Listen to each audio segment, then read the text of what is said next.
Magandang umaga po sa inyong lahat. Tulad ng banggit, hindi po ba na pinagdiriwang natin sa linggong ito ang pagbabagong loob, the conversion of Saint Paul. Okay? Alam natin na kung magbabasa tayo ng Biblia, maraming mga nakasulat doon na si San Pablo ang may akda, hindi po ba? No?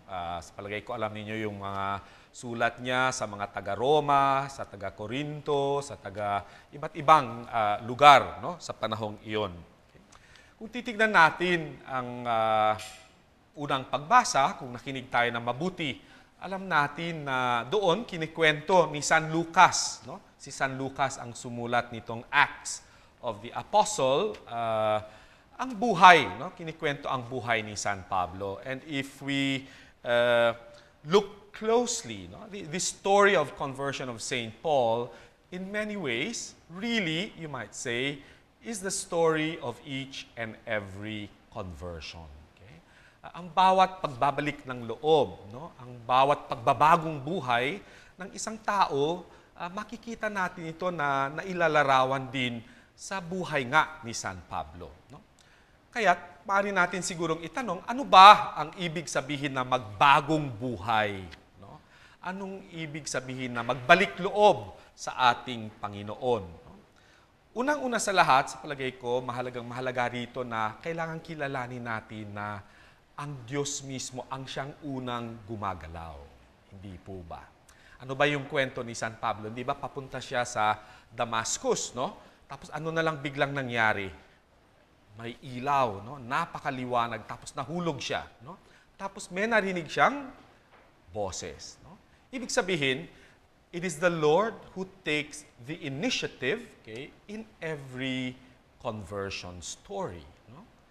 Ang Panginoon ang nauuna. No? Siya lagi ang nauuna. No? Makita natin, ito'y bahagi ng kanyang pagmamahal sa bawat isa sa atin na lagi niya tayong pinangungunahan, hindi po ba? No? Hindi siya yung sumusunod sa atin, siya yung nangunguna. No? At kaya, sa ganoong pamamaraan, alam natin na may imbitasyon lagi, may tawag, no? May boses, no? May ilaw, etc. etc. No? Bahagi ito ng pagbabagong buhay ng isang tao. Pangalawa, alam natin na ang pagbabagong buhay ay para bagang tayo'y binibigyan nga ng mga bagong mata. No? Kasi ano bang nangyari kay San Pablo? Nabulag. No? Nabulag. No? Nabulag. Bakit nabulag? Ibig sabihin, sa bawat kwento ng pagbabagong buhay, kailangan maging bulag tayo, sa ating, parang nakaraan, no? Mabulag doon sa mga lagi na lang nating ginagawa, no?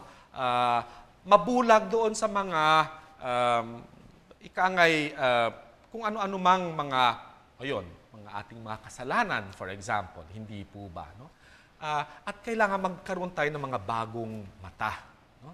At hindi lang bagong mata, bagong tenga. No? Bagong pakiramdam, maging bagong tao. No? Ito ang ibig sabihin ng magbagong buhay, no? Magbalik loob sa ating Panginoon. Nagbabago tayo. No? This is what it means to be converted. It's almost literally, if you read the other stories in the Gospel, for example, it's a turning to the Lord. No? Conversion means to turn. Okay? To turn to. No? At mahalaga ito kasi kung minsan, ewan ko kung nagkaroon na kayo ng karanasan na kausap mo isang tao pero hindi mo naman talaga siya pinapansin, hindi po ba? Kaharap mo naman, kausap mo, pero ang pag-iisip mo, ang puso mo, ang pandinig mo, ang mata mo, kung saan-saan napupunta. No? Ito, sa conversion, kailangang lahat ng ating mga senses, ng ating mata, ating tainga, ating puso, ating pakiramdam, no? Kahit siguro yung ating pang-amoy. Lahat ito'y nakafocus sa ating Panginoon. No? And that's what it means to live precisely this new life to which St. Paul was invited and to which we also have been invited. No? to focus all our lives, all our attentions on the Lord. Okay? That's the second thing. The third thing is this, however. Okay? It's not enough to turn to the Lord. No? It is never enough to turn to the Lord. Why? Because sometimes the Lord takes our faces, and turns them to other people. Meaning to say, with every conversion experience, there's always a mission given. No? May laging bigay na misyon ng ating Panginoon.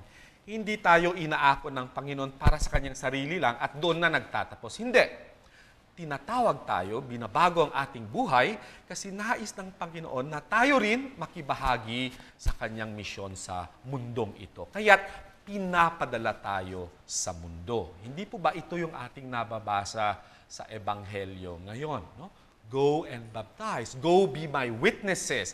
Go tell other people what you have seen, what you have heard. No? Hindi pwedeng atin-atin lang.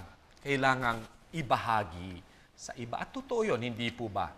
Hindi ba kapag meron kang naranasang magandang bagay, anong ginagawa natin usually? Ayun, tumatakbo tayo. Ibinabahagi. No? We proclaim it. Alam mo, ganito nangyari sa akin. Ganito at ganyan. No? Ito rin. No? Ito rin, mahalagang mahalaga para sa ating pagbabagong buhay, para sa ating pagbabalik loob sa Panginoon. Ayun, ang Panginoon, pinapangunahan tayo sa lahat ng ating buhay. Pangalawa, binabago tayo sa pamamagitan muna ng pagiging bulag upang ganon magkaroon ng mga bagong mata. No? At tayo'y lahat ng ating senses ma-focus sa Kanya. At pangatlo, pinapadala tayo sa isang misyon. Mga kapatid, harinawa sa katapusan ng ating pagdiriwang ng banal na misa, tayo rin, no?